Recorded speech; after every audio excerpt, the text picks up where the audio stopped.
It's now time for On the Line with Cheryl Wilkerson. The conversation will range from local dialogue to international. This show is meant to enlighten, inform, and to inspire. On the Line with Cheryl Wilkerson begins now. Hello and welcome to On the Line. I'm your host, Cheryl Wilkerson. We do this every Sunday morning. Don't you all forget, check me out on Sunday mornings. I do appreciate it.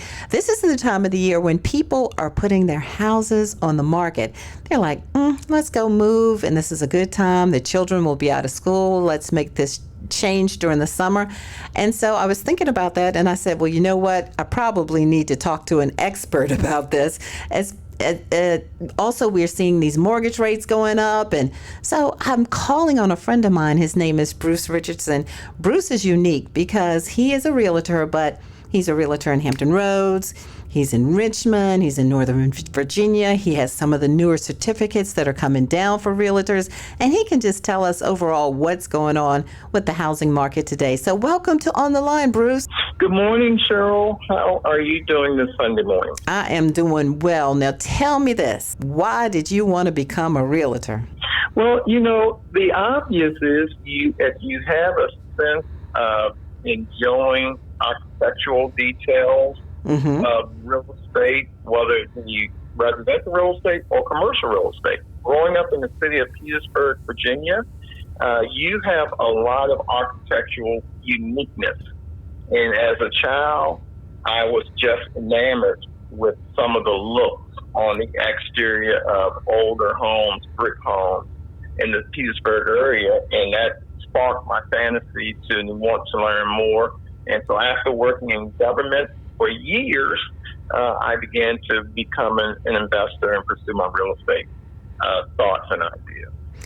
I remember growing up, one of the fun things that my family of 6 did was we would hop in the car and Mom and Dad would take us around and we would look at new houses that were being built. But back in the day, you could actually walk through the houses as they were being built. Nobody, was stealing anything or anything.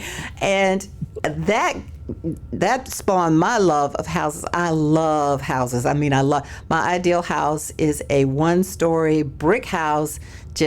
Yes, I love a house, okay? So I understand what you're talking about. Did your family do those Sunday afternoons excursions as well, or no? Well, sort of, Cheryl. We would hop on our 10-speed bikes. Oh, okay. We would ride around communities. I remember as a child, we would just ride around some of the architectural detail in the South, you see in magazines.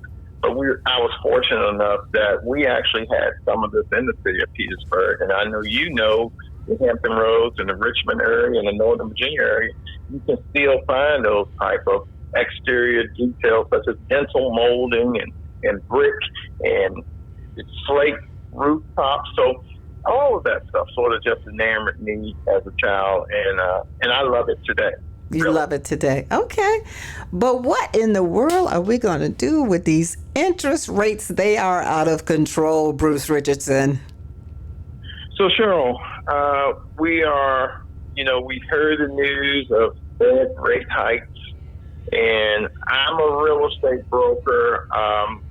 You heard, it's always a challenge because the importance that you referenced in mortgage interest rates, the higher the rate, typically the less amount of home you're able to finance, unless you are selling a property that you've lived in for 10 years and you've built up this amount of equity that you can use to offset higher interest rates.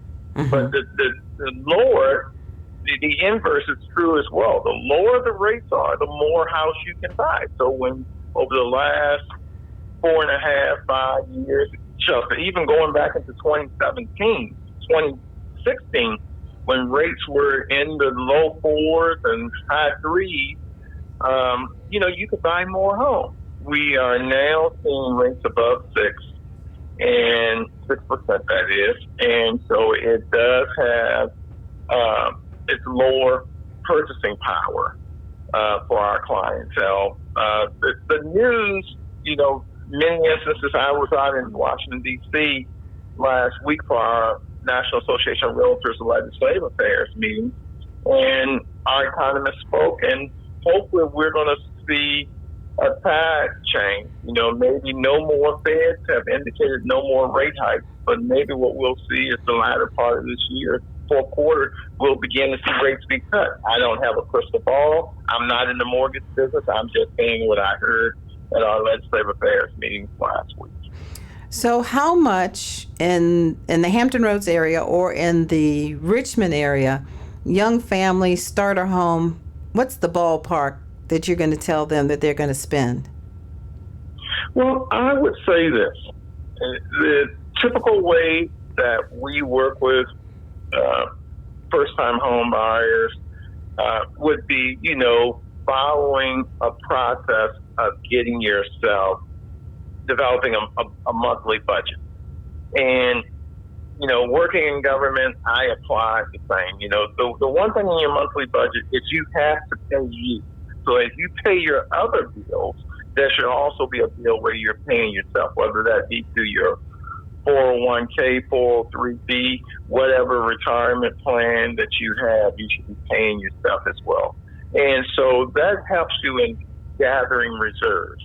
But when we work with our first-time home buyers, if they meet eligibility, creditworthiness guidelines and eligibility guidelines for down payment assistance, we first look at that avenue, Cheryl. Mm-hmm. Our first position is to see, where you fit from a lender standpoint, a mortgage lender standpoint, do you qualify for down payment assistance? Because many people may not have, Cheryl, that $7,500 or that $8,500 or that $12,000 for down payment. So if we can find a way to sort of offset those down payment costs, we had initially try to identify that. And then from there, we sort of look at your comfort level. You may say, for my first home, I want to purchase a home that's $350,000. Mm-hmm. But from a comfort standpoint, you may only be able to purchase a home that's $275 because you know what your other monthly allocations are. So the important part is not for me to say where you should fit, is to look at where you are and sort of do a deep dive into what's more comfortable for you guys or for a single person in buying their first home. But let me ask you this. Let me ask you this, Bruce. Let me just say this. So when we purchased our first home in 1994, mm-hmm. Your first home need not be your dream home. That's what I was going to ask you. Say this. Your first home should fit your shelter needs. So if you have a young one or two and you are in a relationship, you want to find something that's 3 bedrooms and maybe 2 baths and a living room and a kitchen. Just something that fits your needs at present. You take that house, you stay in it, you make your payments on time, accumulate equity, and then you go to the next house. But do you think, Bruce, that the HGTV has swayed people's normal common sense, or like you said, 3 bedrooms, maybe 1.5 baths, and now they think that the first home is supposed to have top of the line everything? I just read that in Richmond there was a house on 3 Chop Road. It just sold for under $4 million. I guarantee you that was not that family's first home. How have we gotten to the point where we think the first home has got to be the mansion? That's a great question. It really is. And I would, yield that, what we see and, with social media and all these TV stations that show these gorgeous flips and renovations. But some of that I would also push back, and we have in the past our clients. Get a house that's a fixer-upper, as long as it meets the minimum standards, depending on how you're getting financed, whether it's through FHA or conventional, or even if you're buying something in a rural area and you're going USDA, mm-hmm. or if you serve the country and you're going VA. Get a home that meets their minimum standards, and then you add your spin to it. Mm-hmm. Because that's really the value of home ownership. It's when you can get in and take that piece of clay and mold it the way you see fit. That's when you found a sense of home. These are the items. We went in and we renovated our kitchen ourselves. And you look at some of the appliances, the kitchen refrigerator. Sure, I have started doing social media clips on how you can change out panels on kitchen refrigerators today. Mm-hmm. A whole different look. It's so cool how you can do that. And so you can do a lot of this stuff through your own do-it-yourself project. And you appreciate it so much more. And where we find clients who do a lot of them do-it-yourself projects, when we go in and they say, hey, the family has grown and we need to move the house, it is really an emotional transition. Right. They have put so much into that house. That's right. We've talked about first-time home owners, but what are some of the things that you see when it comes to people that are buying their second or third homes? Are there certain patterns that you see that they might be doing and they might be doing incorrectly themselves, even though they've owned a home before? Great question. So, they've owned a home, and they have these, whether it be something they look at online and they say, hey, my home is valued at this amount. Oh, they're doing comps for you, huh? Yeah, they've already taken that on them. And one of the areas, a house in today's market, the house that sold 6 months ago is not the same value today. And so, days on market, what we call DOM, plays a major role in, where you can get your house priced at. If your home is priced correctly, it's in a great area, it has accessibility to, a lot of what we call walk score. It has a high walk score, and that's accessibility to restaurants or groceries or transportation. If it has all of that, yeah, it's going to demand a certain price. You're going to gander a certain price for those properties. But the homes who may sit in a more rural setting are going to be different. Or homes that may sit, even where there's great density in homes, the pricing can change. So the one thing that we try to sit down with our second and third time home buyers is when we go in and we're in your current home, we try to separate that home from you emotionally, because you're selling it.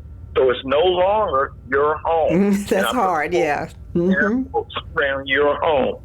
Because, you're saying, well, my home should sell for this, or my home should not have to do that. And so you're selling it. You're moving to the next house. And so it's a lot of, the relationships and explaining a lot of stuff, because in many instances, you have a sense in purchasing your first home, you remember some of those aspects as you go and buy or purchase that second or third home. And so we sometimes have to, it can be just as much hand-holding for our second-time home buyers as it were when you purchased your first home, because the first home was purchased 6, 7, 8 years ago. And now a lot has changed in the industry. But the one thing that I would say, and I don't say it because I am a realtor, I say it because I think it's important, have a real estate professional assist you when you're buying your home. It is so important. Okay. And, you can find me on all forms of social media. You can find me by typing my name, Bruce Richardson, in. But have a real estate professional be there to advocate. Because one of the areas, Cheryl, we do a lot with new construction, as you know, and one of the areas that we find in new construction is that advocacy piece that's so much required. Builders don't always have your home ready, new construction. Sometimes they have to build it, and we may be waiting 5 or 6 months out for that build to be completed. And there's a lot that's going on. And so you need a real estate professional that can keep you abreast. Yeah, the builder's going to call you on occasion with updates, but that real estate professional is going to make sure that all I's are dotted and all T's are crossed. That's an interesting thought right there. I have family members and they've had houses built, and I know one in particular said that after all the paperwork was done and everything, and the house was actually being built, he said every Friday he would stop by and he would have goodies for the people actually working on his house. And they appreciated it so much. The house got finished on time. It was a nicer neighborhood. Things are done well, but just, the people actually laying hands on your house, building your house, appreciate them as well. Just don't overlook them. And he took care of them, and the house is great. I love that idea. I love that idea. Every Friday, Right. yes. So tell me this. You can just go back early on a Friday or early on a Thursday with cold Gatorade. Yes. For the guy. Yes. I love that. Yeah, they appreciate it. So tell me this, when it comes to loans, what are we looking at these days? Has the government come up with any new loans, and are there any loans out there for second, third, fourth time buyers like there are programs for first time home buyers? So this is a very good question that we often hear, and let me give you my spin on this. Cheryl knows, and I will say to each of you guys, I do a lot in energy efficiency. Mm-hmm. So I talk a lot about the importance of green and energy efficiency, environmentally friendly homes. And so the answer to that question, as a second or third time home buyer, you typically have accrued a lot of equity from your original purchase. Correct. And so we can't go as a first time home buyer where the challenge is, hey, I have not had the opportunity to have the prerequisite reserves. As a second or third home buyer, upon the sale of that current home that you're in, you're going to probably make, an average of $70, $80, $120,000, $150,000 off of that original home. So you do have equity that you can transfer into the purchase of your second or third home. But the one thing that I say to many of our clients is make certain, because Virginia has some of the largest statistical data relative to allergies and asthma amongst our communities. So make certain that you find a home that addresses that, that has features in it that are environmentally friendly, newer HVAC systems that will cool and heat your home and change your filters and get one of the areas that we talk about, maybe go in a house with more luxury vinyl plank flooring or hardwood flooring versus carpet, because some of the allergy concerns with carpet. Or maybe one of the bigger features, Cheryl, that we talk about is the paint. So you walk into the old days, you would walk in the house and you would say, oh, I love the smell of that new paint. and what people didn't realize, that paint was airing what we call volatile organic compound. And that's a concern of asthma and allergy related concerns. So we won't paint now with low or no volatile organic compound, low VOC or no VOC. And so all of these are areas, as you age, we want to make sure that we're cognizant of the environment that we live in. As we have young ones, we want to also make sure that they're in environments that are environmentally friendly. So the area that we specialize, that I specialize as a real estate broker, as a realtor, is I talk a lot with my clients about looking at environmentally friendly aspects of your home and you incorporating those in the new home or the existing home you're purchasing. Speaking with Bruce Richardson, he is a realtor. He works in Richmond. He works in Hampton Roads. He works in the is it Maryland? Northern Virginia. In all Northern Virginia, and we just launched in January of this year Charlottesville. So we're now in Charlottesville, Virginia as well. Congratulations. I was reading an article last night and it says, what's going on with homes today? Buyers don't want, and the article actually said walk-in closets. I was like, I don't believe that. But the article went on to say that, more and more people are saying, hey, this is wasted space. Even though we have all these clothes, we'd rather use this space for other purposes. What are some trends that you are seeing in the world of housing? What do people want these days? So we talk about bedrooms.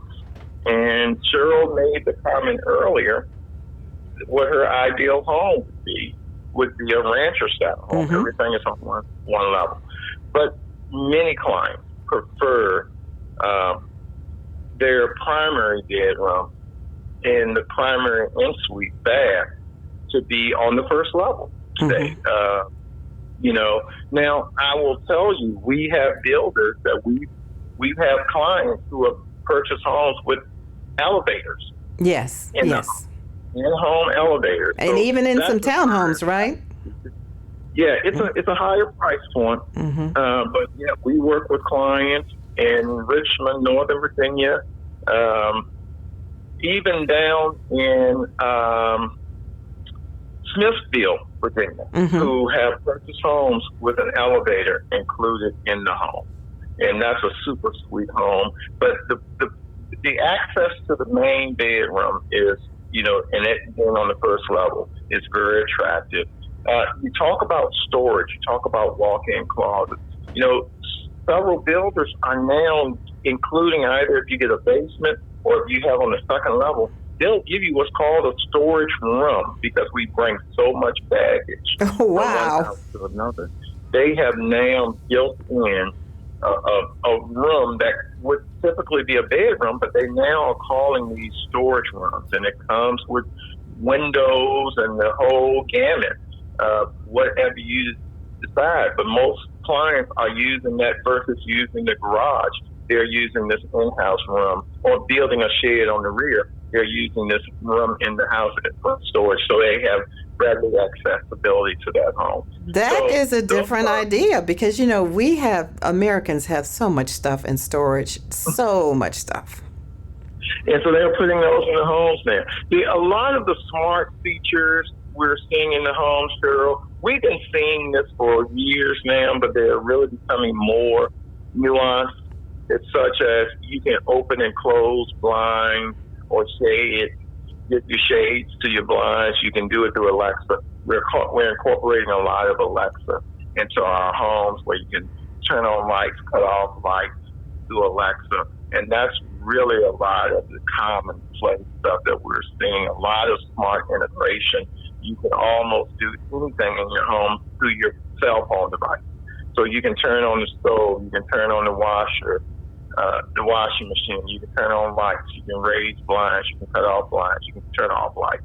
Almost anything now. That I was talking about, even the refrigerators being Wi-Fi as well. So you can do anything from your handheld device to your home while you're there or while you're away from your home. I have a question. The house my parents built, they built it in 1968. And when they built that house, they put intercoms in the room. But it seems like intercoms in the bedrooms went out of style. Are they back in style, or people are using something else? So, great question. You see a little bit of that, not as much. But, with your Ring or your smart camera device on your doorbell now, they're all incorporated. We were at the Janet Jackson concert Sunday afternoon, and we stayed down in the beach area on Monday in celebration of Mother's Day with my wife. And we had the doorbell ring a couple of times. And literally, I carried on conversations from my cell phone at the doorbell. And so a lot of that is it's embedded in the technology, the intercom systems. Alexa is still changing how we live in our homes today, because you have so much that you can do through your Alexa app. And then when you talk about even some of the AI stuff that's going to be coming down the pipe with ChatGPT, that's going to change a lot of what we do in our homes as well. And I will piggy this, though, Cheryl. One of the big features that we're going to see with photos, when we put houses in our MLS, you're going to see more incorporation of drones. Of what? So drone is going to be the next stage of videoing for your home. Wow. Well, I think my parents put those intercoms in the room because my mother would blare music through them on Saturday mornings, and that meant get up. But I can see what you mean about the drones, because drones are going to become so much more a part of our lives. I don't know if people realize that people out here make good money by the use of drones, taking photography and things like that. So I can understand where you're coming from with that. Drones, definitely. So when you look at Northern Virginia, when you look at Charlottesville, when you look at Richmond, when you look at Hampton Roads, where are the more expensive homes overall? So that's a great question. So if you want land, if you want great views of topography and mountaintop, you're going to go Charlottesville. You're going to go west. If you want, access to the District of Columbia and the museum mall and the great eats on weekends, you're going to go north. You're going to go Northern Virginia, and those price points are always going to be a challenge in Northern Virginia. You can buy a home in Hampton, Richmond, that's $400,000. That's going to be $750,000, $800,000 in Northern Virginia. But you have the access to the District of Columbia, and that's huge for many people. So, and then if you just want the Central Virginia area where you have, good eats as well, yes, and you have also access to museums, you can come in Richmond in Central Virginia, and the prices are a little bit more affordable even than Charlottesville. But if you want the beach, if you want access to water and things of that nature, you got to go down to the Hampton Roads area. You have the pricing is favorable. You have the access of the water. You have the beach. You have Yorktown. You have Hampton. You have Buckrow. You just have so much as far as if you are a water lover, and the tranquility of being close proximity to water views. You got to go to the Hampton Roads area. Well, you need that tranquility because the traffic is off the chain, Bruce. Because Virginia has so much different topography. Bruce, I said, yeah, you need that tranquility because the traffic in Hampton Roads is off the chain. That's another fight. Yes, both times we were in Hampton the Janet Jackson concert, we came across Monitor Merrimack both times. Oh, good. Wanted to Hampton Roads now. I heard the traffic down there Sunday was awful, but anyway. So Bruce Richardson has been my guest. I can't believe this 30 minutes is almost up, but he is all things realtor, and I'm just so glad that you were able to join us today and give us this good information. So tell people how they can get in contact with you.